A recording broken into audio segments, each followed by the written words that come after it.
Hello everyone, in this video I'll be showing you the best subclass in Baldur's Gate 3 for new players, as I know a lot of people just recently got this game and I want to cover which will give you the easiest time playing and some of the most rewarding gameplay. So this is not really the most powerful class tier list, but obviously that does come into effect because strong classes just play a little bit better for new players. But I'll be ranking all 48 of the subclasses and ranking them on a tier list from S to D. Now, the first ones that we got here are the Barbarians. Now, what's interesting about the Barbarian is it's got the ability to add its Constitution modifier to its armor class. So Constitution is going to give you your health. You want to have high Constitution. Being able to add that to your armor class is really big. Your armor class being the number the enemy has to roll to be able to hit your character. And you have to wear clothing for this. And some of the actually best items for the Barbarian are clothing. But the three subclasses that we got here are the Berserker, the Wild Heart, and the Wild Magic. So I'll start off with the Berserker Barbarian. I think this is the most straightforward best Barbarian, and the reason that it is it gives you bonus action attacks or throwing attacks. Now, typically with the Berserker, it's the Throw-Zerker build that's going to be best for it, but throwing builds are a little bit complex for the first time around. I do have some guides on how to build a Throw-Zerker, but for the most part, I'd say the Barbarian's a great choice because they're going to have survivability. When they're in their rage form, they take half physical damage. And that's really good because you're going to take a lot of physical damage. So they make for great tanks. They're just hardy and resilient. They have good survivability. And I think that the Barbarian in general is pretty solid. But as far as the Barbarian goes, I think that the Berserker is one of the best classes. If you're going to play as a Barbarian, it's probably the best to be the Berserker. I would say I might put it in the S tier just to start. If you really want to play a Barbarian, Berserker is probably the strongest and easiest to make sense out of. The next, I like the Wild Heart a little bit more personally myself. The Wild Heart, where it is good, it gets the ability to choose a animal heart. The Bear Heart will make it so that you take half all damage except psychic. So with the normal Barbarian's rage taking half physical, it'll make you take half fire, half ice, half poison, etc. Except for psychic damage, which is only really from mind flayers. So it can be extremely tanky as well, and definitely more tanky than Berserker. Could be an S tier choice as well, but some of the animal heart choices are a little bit confusing. And the Wild Magic, when I put it in the C tier, the Wild Magic's not bad. It's just the other two subclasses are so much better. So if you're going to play as a Barbarian, it's probably the Berserker or Wild Heart, especially for your first time around. But the Wild Magic can have some cool uses. It's just not the easiest to understand for new time players. But we got ourselves next the Bard. Now the Bard actually offers three great subclasses with the College of Lore, the College of Sword, and the College of Valor. Now what the Bard ends up looking like is actually one of the best classes in the game, believe it or not. Most people coming into Baldur's Gate 3 think the Bard is probably just a buffer, but the Bard is actually pretty strong. They get Vicious Mockery, which is a really fun cantrip to use. So this makes your character curse at the enemy, but it gives disadvantage on the next attack roll. Disadvantage meaning the enemy has to roll 2 die and they take the lower one, so they're much less likely to hit. So it's great at just debuffing in general, but you actually have some solid damage. Now where the Bard gets really strong is there's these three subclasses. So College of Lore, they're pretty much a caster and they're good. They also have the Cutting Words, which can reduce the enemy's rolls, which is great for survivability of your other teammates. The College of Lore is good. It's got a lot of casting. You're not so much a melee attacker like the College of Swords or even the College of Valor. The College of Valor getting shield proficiency, I think that the College of Valor is still a pretty solid option, but if you're going to play a Bard, the best one by far is the College of Swords. I'm going to put this right up in the S tier. College of Sword Bard is extremely powerful for a few reasons. So once the Bard hits level 6 as a College of Sword Bard, you get 2 attacks, but you can also flourish. So you can attack 2 people twice. So that's 4 attacks. Really good. And if you have bows attached, you can do 2 bow attacks to the same target and then 2 more bow attacks to the same target, or to 4 different targets. They are really great at overall damage. In addition to this, they're a full spellcaster. Unlike the Paladin's a half caster, the Ranger is a half caster, meaning they only get level 3 spells at max level, whereas the Bard gets level 6 spells at max level, meaning it's a really good caster. Like overall, the Bard does get mostly crowd control spells. However, once you hit level 10 with a College of Sword Bard, you get to choose 2 spells from pretty much any other spell slot that you want. So if you want like specific to Cleric spells or spells specific to the Warlock, like Hunger of Hadar, you can take that at level 10 as a Bard. The College of Lore Bard also gets this at level 6. I would say that the College of Lore is probably A tier as well. The Bard itself is a great class. And then the College of Valor, I might put it somewhere around B tier. I feel like it's better to play as College of Sword Bard, I would say 9 times out of 10. College of Valor gives kind of an offensive buff to your teammates, and it also has a shield proficiency, but you can actually get shield proficiencies from being half elf or human, which most people end up playing, so that might actually boost it down to C tier. But yeah, the College of Sword Bard is extremely useful. College of Lore is also really nice. They get the Magical Secrets again at level 6, allowing you to take Spirit Guardians at level 6, which is a really great spell. Next, we got ourselves all the wizards. No, it's the clerics. We got all the clerics. Now, the cleric itself is a really powerful class. So Shadowheart here is going to be probably your main cleric in the game. And the clerics get good cantrips with resistance, guidance, and even Sacred Flame, which is a dex save. So this, you can see right at the middle of the screen there, it says dexterity save. This won't hit often early in the game because you're fighting a lot of goblins, which have high dexterity. And the cleric you think would be more of a spellcaster, but actually the cleric itself is really great at dealing damage. So don't be afraid to use your cleric offensively. It's probably their best way of playing. But for the first time player, the life domain cleric is actually pretty solid. If you want to focus on the cleric being a healer, go life domain. They get heavy armor proficiency, bonuses to their healing, and when you heal others, it heals them as well. So they have great survivability. Now, the cleric in general is an S tier class. Like all the cleric subclasses will be good, but we're going to be comparing them for a first time player, whereas some of them just are much, much better. So my personal picks for a first time player, I would say a life domain. I normally would not put the life domain this high, and I feel like healing is a bit of a noob trap in Baldur's Gate 3 because in the action economy, you want to damage enemies more than you get damaged, and you take less damage by taking out enemies. So healing can be a waste of your turn in a sense, as you can't usually out heal damage that you'll be taking. So it's oftentimes better to just focus on overall damage output. However, for a first time player, I still feel like the life domain is a good choice because some people just want to focus on healing. But we also got ourselves I would say probably the best cleric is the Tempest domain. This gives you some lightning spells like Call Lightning, which is a great spell to have early mid game. And with the Tempest, they also have a reaction. So if you get attacked, you deal damage back to the enemy. You can push enemies around. The Tempest Cleric is actually one of the best builds in the entire game. And it's fun. It's lightning based. If you want to play kind of like Thor, it's great. And another really good one is actually the Light Domain Cleric. So the Light Domain, I would say, is probably, it goes Tempest Domain, Light Domain, Life Domain. The Tempest is just all around damage, great survivability with heavy armor and a reaction. The Light Domain Cleric focuses on, you'd want to be stacking Radiating Orbs on the targets, and there's a lot of Act 1 items that will stack Radiating Orbs. Basically what Radiating Orbs do is it makes the enemy much less likely to hit. Every stack minuses their attack rolls by 1, and you can have a max of 10 stacks, and this is a great class for stacking that up.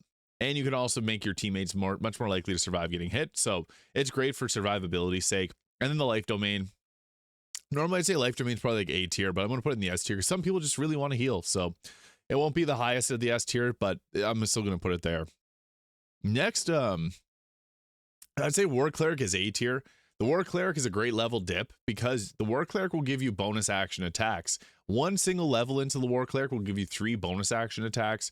Typically, you only attack with your action, so being able to attack with a bonus action is massive. And it's still a Cleric at the end of the day, so very strong. However, the Trickery Domain Cleric, I'm actually just going to put in the D tier, and this is what Shadowheart actually starts off as. So her main subclass is the Trickery Domain. It gives you the Blessing of the Trickster, which requires a concentration, and it grants a creature advantage on stealth checks.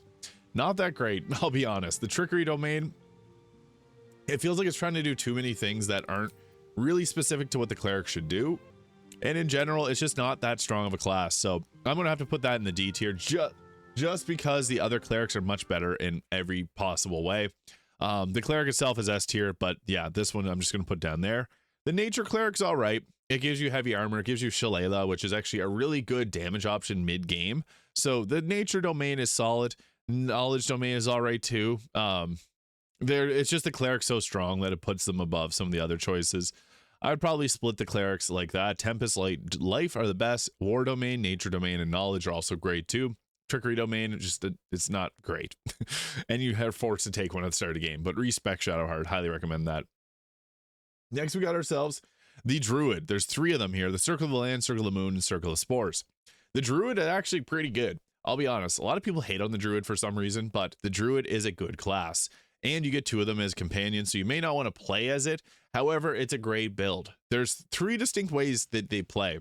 The Circle of the Land is a caster. The Circle of the Moon is a wild shape, so you want to be staying in your animal form as much as possible. And the Circle of the Spores is like a necromancer, so it's focused on summoning the dead and fungal zombies. They're all really great.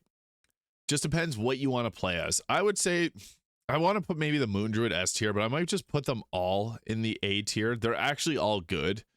Circle of the Land, actually maybe move the Circle of the Land down a little bit. The Circle of the Moon is probably the strongest. The ability to turn into a creature and attack and get all the extra health that it brings is really useful. And you also get some Myrmidon forms that act and later in the game, and those forms can hit really hard. They're very powerful. The Air Myrmidon is extremely useful because it can stun 3 targets per turn. Very, very good. The Circle of Spores, Necromancer style builds are always very powerful, especially with the amount of bodies you can stack up in this game. And the Circle of the Land, it's a good spellcaster. I might just move it down to the B tier. If you're going to play a spellcaster, you might actually get better bang for your buck playing a sorcerer or a bard. So yeah, I might just move it down there, but it isn't a bad class. It's very strong. I just think the Circle of the Moon and Spores do what they want to do a little bit better. Now we got ourselves the fighter subclasses. Now the fighter's an interesting one because with the fighter, you get yourself a nice bonus action heal. You got good survivability. You got heavy armor. You got all weapons. You can do a lot as a fighter. The fighter is actually very friendly for beginners. I would say if you don't know what you want to do, the fighter's pretty easy. I prefer playing a sword bard if you want to do something like swords, but the Battle Master and the Eldritch Knight are both extremely good. The champion is just not as, it gets 2 fighting styles, but it's critical hit focus, which isn't really a good thing to focus on your first playthrough. I would say the Battle Master is definitely S tier. I might even put it somewhere around. Okay, we'll try to rearrange these a little bit. College Sword, Battle Master, Tempest, Berserker, something like that. The Battle Master is extremely good. They get superiority die, which gives them extra effects on their attacks. So you can do attacks that might frighten the target. You also get the ability to do riposte, which is one of the best things. When an enemy attacks you and misses, you strike back, doing your damage plus a 1d8 of extra damage, which is really good. So I'd say that they're S tier. The Eldritch Knight, I love the Eldritch Knight, but I feel like it is a bit confusing for most people because the Eldritch Knight is a spellcaster mixed with a knight, and their best builds are actually throwing builds, similar to the Throw-Zerker. But the Berserker can focus on other things outside of just being a Throw-Zerker, whereas the Eldritch Knight, you can go not throwing, but I feel like it's kind of the main point of it. All the fighters will get 3 attacks at level 11, making them very strong. But I'd probably say the champion is, I'll put it in the B tier. Like, it's just not as good as the Battle Master and the Eldritch Knight for specific purposes. So, yeah.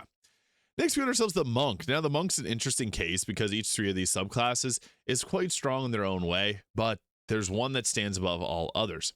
So we got the Way of the 4 Elements Monk, which is a monk that focuses on spell casting as well, which I'll just pause right there. It doesn't sound as good as it is. It's actually not that strong because you only get so many key points to be able to empower your spells, and you also want to use those for your punching. So we get a bit of a predicament here because you have only so many resources, and you can see here we got Flurry of Blows, which allows you to punch twice, so you can do 2 attacks as 1 bonus action, which is really good, but it uses your key points. So with the Way of the 4 Elements, they can cast Fireball, but if you really want to spell cast, play a caster, don't play a monk. I just, that's my thoughts on it. The Shadow Monk is great too. It's good stealth. If you wanted to play something stealthy but didn't want to play a rogue, the Way of the Shadow Monk's actually a better choice. But the Open Hand Monk is just by and far the strongest monk. I'm going to put the Open Hand Monk up in the S tier just because it's so strong. It's really, really strong. And you can take 9 levels of this, 3 levels of the Rogue Thief, which will give you an extra bonus action because you can do upwards of 100 damage with a bonus action. It's the strongest single target class in the game is actually the Open Hand Monk. The Way of the 4 Elements Monk, I might put in the C tier because for first time players, you might run through your key too quickly, and it would be pretty, I feel like it's pretty weak if it doesn't, you don't know how to manage your key points properly. And the Way of the Shadow Monk, I'd actually probably say is a tier. It's great for if you want to play a stealthy class. The Way of the Shadow Monk's probably the best. Honestly, I'll be honest with you guys. You can multi-class with the Rogue as well. The Open Hand's probably a little bit stronger in that regard, but they're both great. Next, we got ourselves the Paladin, and I guess we got the Oathbreaker as well. The Paladin is an extremely powerful class, charisma based, so it's great for being the face of the party.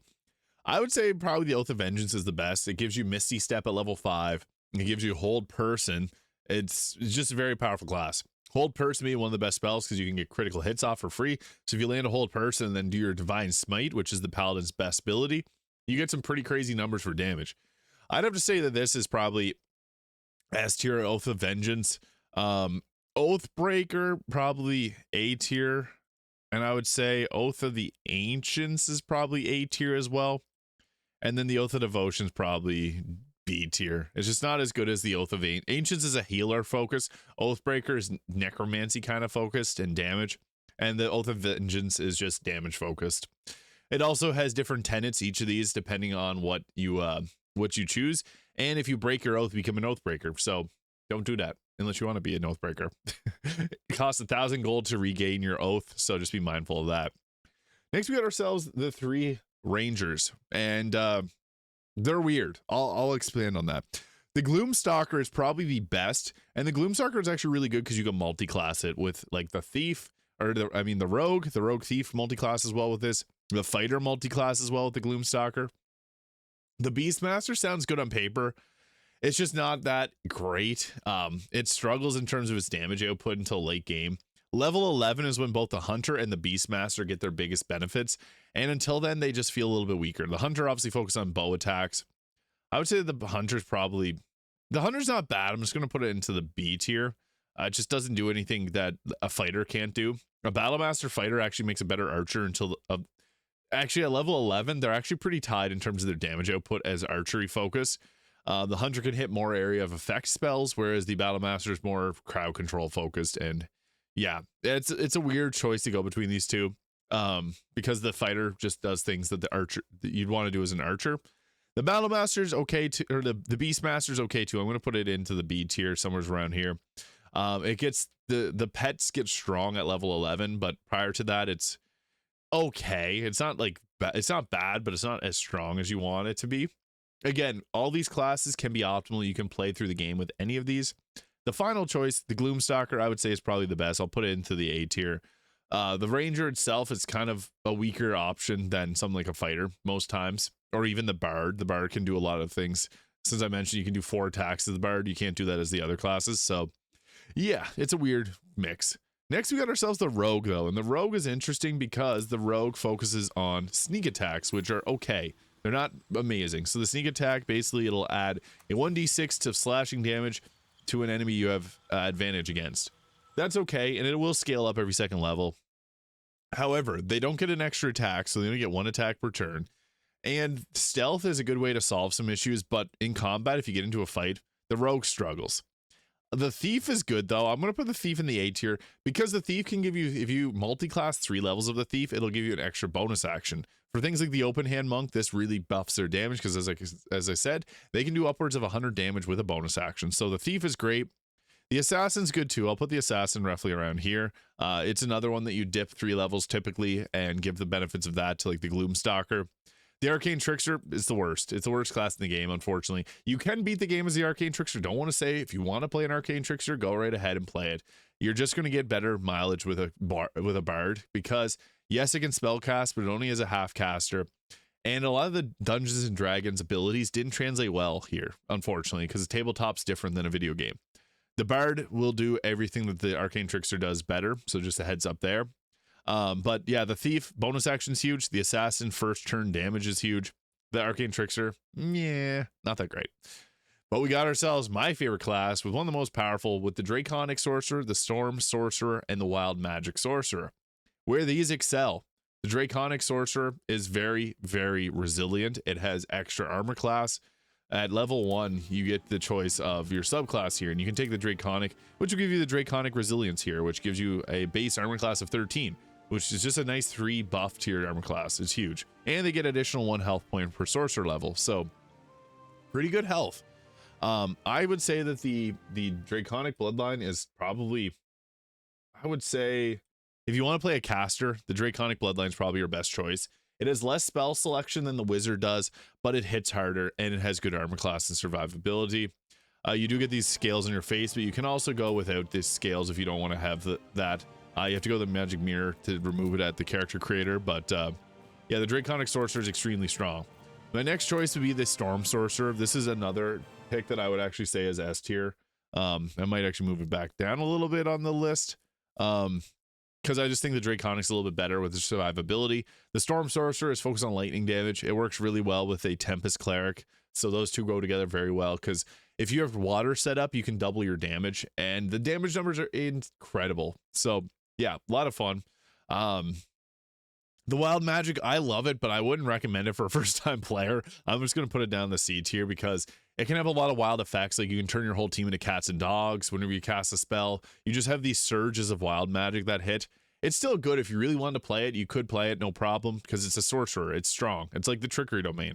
Just don't focus on the trickery subclass benefits, and you'll be good because the cleric itself is so good. The wild magic is just randomness. It's fun. I like it a lot, but not for everyone, especially for a first-time player, because it might be a little bit confusing. Next, we got ourselves the Archfey Warlock, the Fiend Warlock, and the Great Old One. You may see people call it the Goo Warlock or a Goo-lock. That's the Great Old One. I actually get that question quite a bit. Archfey is an interesting one. It doesn't really have any large benefit over the Fiend or the Great Old One. The Great Old One and the Fiend are pretty nice. They got good choice in spells. Each Warlock has different packed magic choices, so you get different spells. The Fiend offers like Fireball and Firewall, which is nice. The Great Old One gives you more psychic damage focused. The Archfey, I just feel like is a bit weaker. I might actually put it into the D tier. The Fiend is B tier, maybe A tier. I don't know. I don't think that the Warlock is super strong in comparison to some of the others. The Warlock's a great multi-class. The Fiend could be A tier-ish. I'll put it near the top of the B tier. Where the Warlock is good is it gets his spells back at short rest.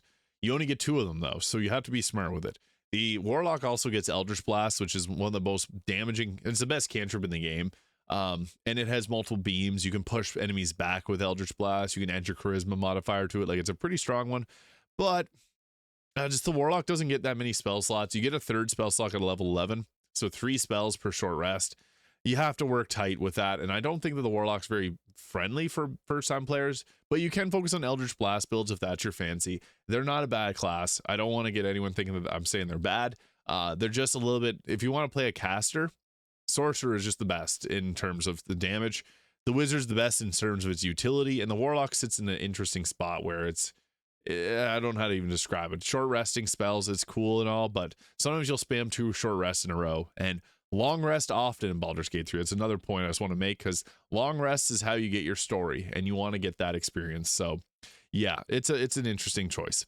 Next, we got ourselves all the Wizard subclasses, and the Wizard's an interesting one because the Wizard's actually pretty strong.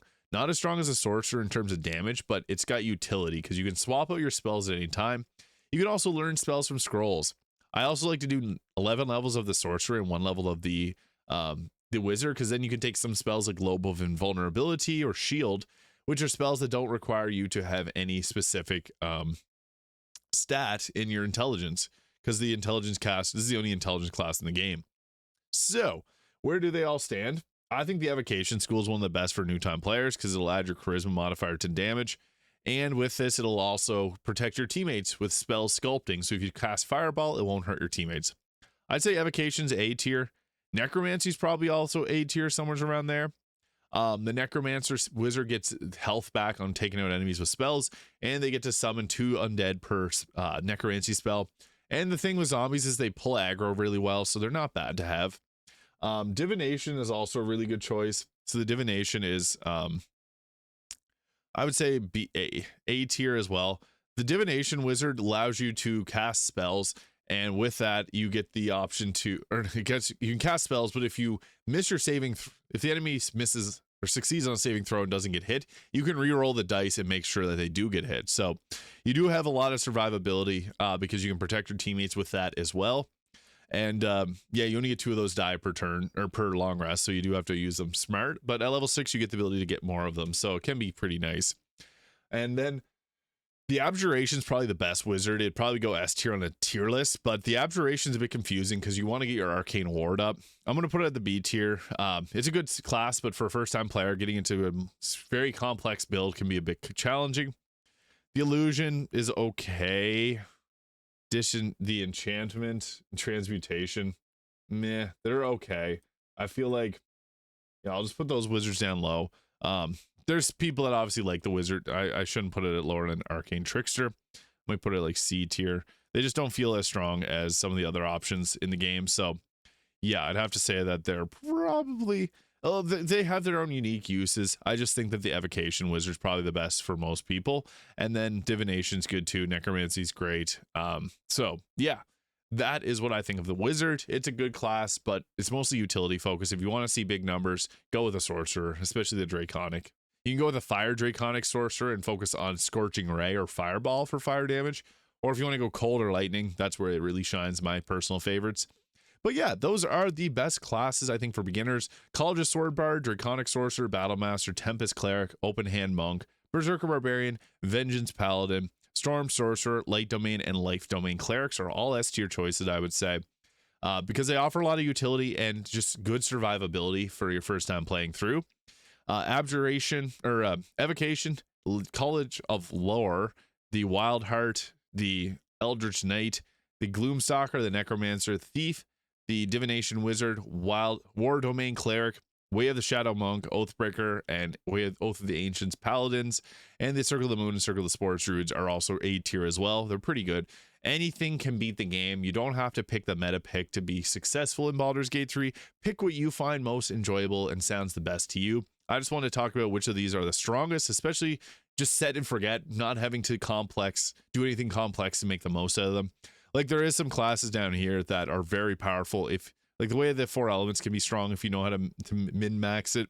The Abjuration is probably the strongest wizard if you know how to min-max it, but I put it in the V tier just because it's very complex in making it good. But again, any of these can beat the game. Let me know if you have any questions in the comments. I'm always fast to get back to anyone if they're curious about anything in Baldur's Gate 3. Thank you so much for watching. Hit the subscribe button below if you enjoyed this video, and I'll see you all in the next video.